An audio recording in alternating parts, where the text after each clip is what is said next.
I'm Max Clark. Let's talk about evaluating new providers and how we add them to our portfolio, whether we choose to offer them to our customers or not. This stems recently, we had a data center company or bare metal provider reach out and ask, hey, what do we need to do to get in your portfolio? We'd love to work with you, basically. Now, there's only so many data centers on the planet. I mean, new ones are being built, but this isn't like a huge, size, right? Like when you come into major markets, let's just use Los Angeles for a little bit. Los Angeles as a data center market, and by the way, I'm going to include Orange County. And I mean, technically it's not, Orange County and LA are completely different animals. But when you look at the LA market for data centers, the center of the LA universe is downtown Los Angeles. And for co-location, really that is One Wilshire, 624 South Grand. And by the way, this is a byproduct of deregulation and how, CLECs start and the birth of the internet and all these different things. So some of this stuff is just geography and availability and, hey, you got a building that's a couple blocks away from AT&T's wire center, a serving wire center, and it has an empty floor and it's cheap and nobody wants to be in it and you can get fiber to it really easily and boom, now you have a dominant carrier hotel for, one of the densest interconnection points on the planet, and that is One Wilshire. So you look at these buildings, and so if One Wilshire is the center of the universe in downtown Los Angeles, everything else exists within a certain radius and proximity to this building. 600 West 7th is a converted department store that was converted into data center space. And it was, I think originally done by an entity that, of course, and basically this other consistency in telecom and data centers is when most of these were converted or built, the original operator went bankrupt. That's a good example of that. Exodus, right? Exodus built most of the original data centers that are still used today. Exodus goes under, is acquired. I'm trying to think if I can remember the exact chain of operations here. So I think it's Exodus to Cable and Wireless to Savvis to CenturyLink, which becomes Lumen, which then gets spun off to Cyxtera, which then is bankrupt and then merged by private equity with Evoke. And by the way, technically there's another transaction in there with another company called Softwire. Now you're talking about a data center. And by the way, this is true for all these original data, Exodus assets. So I don't care what market you're talking about. These facilities have phenomenally long useful lives as long as you're maintaining the plant. They might not be 1,000 watt per square foot density, but who cares? In terms of what the owner and the operator of that data center is getting out of them, they're making money on these facilities. They're making a ton of money on these facilities, let's be real. Back to Los Angeles. So Los Angeles is quirky because of two things. So first, you have the center of the data center universe is One Wilshire because that's where the network interconnection is. Then you get pressure based on cost for floor space, cost for the building, cost for power availability, and then taxes and taxation overhead,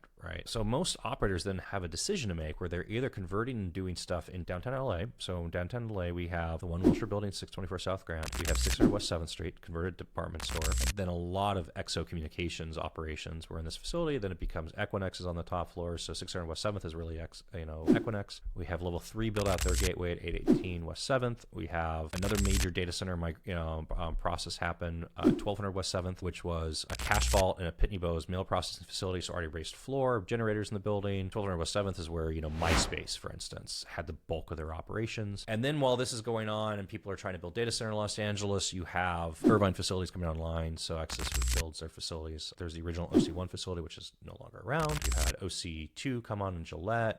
EXO has a facility in Santa Ana that gets built. El Segundo. Why El Segundo? Different power grid. So Edison versus DWP, cheaper building. It's easier to acquire the actual building itself, and probably one of the best tax bases for a business to operate in the LA Metro versus Los Angeles City. Going to El Segundo is a great thing for you if you're actually looking at and thinking about taxes. So Exodus builds a facility at 200 North Nash. We have Equinix comes down, 1920 Maple. There's a cluster of data centers that all exist right around the same area. Also in Los Angeles, we can go a little bit deeper. We can talk about Burbank and facilities being built on Burbank. Same thing, right? Land, power, cost. Now, the buildings we're rattling off are all what I would consider the preeminent locations. Metro Media Fiber starts building a facility, which then becomes AboveNet, which then goes through bankruptcy, then is acquired by 365 Main, and this is 2265 El Segundo, 2265 Rosecrans.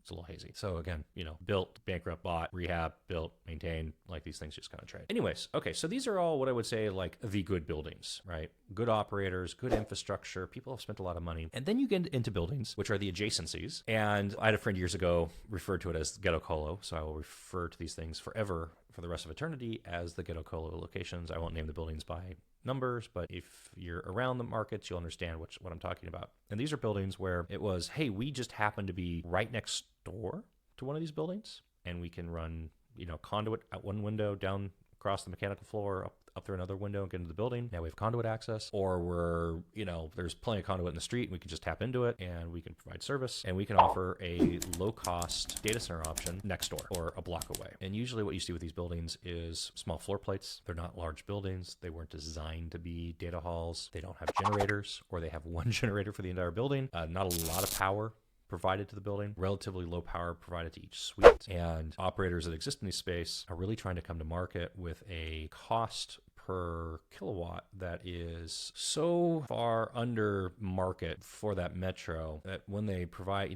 put their margin on it, that when a customer looks at this location and says, hey, this building isn't ideal, but it's so much cheaper, we're going to go here instead. So dubbed 20 years ago to me as the ghetto colo. And this exists, I'm picking on LA just because it was fresh in mind and we were just doing stuff out there. But this exists in most major metro markets. This is true in New York. It's true in New Jersey, San Francisco, Seattle, Chicago, Atlanta, Miami. Go to any major market where you had heavy interconnection and heavy data center deployment, and you see this stuff. Now, 10-minute segue aside, right? We really jumped the shark on that one pretty good. When we get an inbound inquiry of hey, we're we're a bare metal company, we're a data center company, we're a co-location, we have a private cloud, whatever the thing is, we're going to look at it and we're going to say, okay, do we know you? No, we don't know you. Why do we not know you? Okay, are you operating your own facilities or are you using somebody else's facilities? Okay, what facilities are you in? Are you in a tier 4 major data center or not, right? And it's the or nots that are really interesting, because usually the conversation is, you get pitched this like, we're this phenomenal, like top tier, unbelievable, best operator on the market. And then you look up the facility and like, yeah, but you're in a total POS building that has a single generator that I know is blown up 3 times. And why would somebody do this, right? And by the way, let me actually put this out here, right? I'm not knocking on this in terms of a selection process. I've joked about this for a long time. I mean, joke's not the right word. There is a massive price differential between going, when you talk about like Uptime Institute tiering, if you want to be in a tier 4 data center and the requirement to be in a tier 4 data center, it is expensive. It is expensive to build that facility. It is expensive to maintain that facility. It's expensive to have generators in that. Everything about that facility is expensive. There is a reason why it's a tier 4 data center, right? Like, you're buying into that approach. If you have infrastructure that doesn't require to be in a tier 4 data center, like, absolutely don't put it in a tier 4 data center. If you're looking for a cheap place to go put your, fill in the blank, whatever it is, you can do this thing a lot cheaper. I would get into a thought exercise with you of like, how much redundancy do you actually even need at that point? Like if you're not going to be in a tier 4 data center, do you need diverse fiber entrances? Do you need diverse power entrances? Do you need diverse grids? Do you need redundant generators? Do you need redundant UPS systems? Do you need redundant air conditioning? Like, what do you need and what do you not need? And what this all impacts into is a statistical probability of outage per year. So on a given time frame, how many seconds, minutes, hours of downtime can you accept with this facility, and what are you trading in terms of cost? That's all we're really getting into here, is we're just talking about trading cost with a statistical probability of an outage over what duration of time. And just because there's a statistical probability of an outage doesn't mean that the outage actually occurs. It could not at all. You could run forever and like everything's fine, or you could have more outage than what the statistical probability actually is. And when I say that, I mean it like, and by the way, this weird black swan events happen at, tier 4 data centers. What's a crazy one? Drunk driver crashes into a utility pole feeding into a data center, and the fire department walks into the data center and says, you have to power off your data center so we can cut the occupant of the car out of the vehicle, right? And the data center is like, it's already cut over to generators running their own thing, and they're like, what do we do? They couldn't, it's like, the authorities are now telling you have to do this thing, period. Like, was that a statistical probability that you have to worry about, that kind of event happening? No, of course not. Like, it's relatively unusual, right? Like, I can think of one or two stories like this, but, stuff happens. I've seen utility substations blow up, not like a terrorism bomb blow up, but like a something that literally explodes. A transformer explodes, and to the utility's credit, they repaired that extremely fast. But then you get into what is your actual outage duration that you can take. Is the 8-hour repair cycle for the utility to fix that substation acceptable to you or not? And if it's not, make plans for it on the other side. Lower Manhattan had a significant weather event that went through, and while a lot of buildings had generators on the upper floors, they had diesel storage tanks and pumps underground. And when it was flooded and their pumps couldn't work and their diesel storage tanks were underwater, people had to run 5-gallon buckets. When I say run, like, you're not running, but like people physically carrying 5-gallon buckets of diesel fuel up flights of stairs in order to keep the generators running to keep the facilities on. Does that fit your risk profile or not? Like, what would happen, if that facility just turned off? Like, does it fit your risk profile? What rubs me the wrong way is this presentation of something that's not. Like, if you're a service provider and you are a value, low cost, we're coming to the market, we're going to give, our positioning is a product that is going to be 50% of the competitor because we're making these decisions in order to capture and to attract a different segment of the market. Just lay that out up front. I 100% respect and appreciate that. Just lay it out up front. This is what we're doing and why we're doing it and what we're focused on. And it's fantastic. If you come to us and you say, hey, we're the best thing since sliced bread, and we do a little research on you and we find out that you're not, we're not going to continue the conversation anymore because you've started with a falsehood, you've started with a lie. And if you're lying about things that we can discover very easily, what are you not telling us that we have to dig into farther? And is it worth it? And again, for us, when we start talking about helping our customers through this process, the risk reward, there's no value at that point. There's no point where it's going to be interesting or valuable to us to take that risk where we can't have an open conversation. If I can have an open conversation with a customer and say, hey, there's this product in this market that might be great for you, but by the way, there's these trade-offs, but for these trade-offs, you're going to have a 50% reduction in your cost. Is that something that's interesting to you? And then they can make an informed decision. Like, that is a great conversation. Like, fantastic. Maybe they come back and they say, yes, we're good with this. Or maybe they come back and they say, no, we're not good with that because we've decided these other things. And it's like, absolutely, totally understand. Let's go a different direction, And sometimes people maybe don't really know the answer to that until they're actually confronted with it.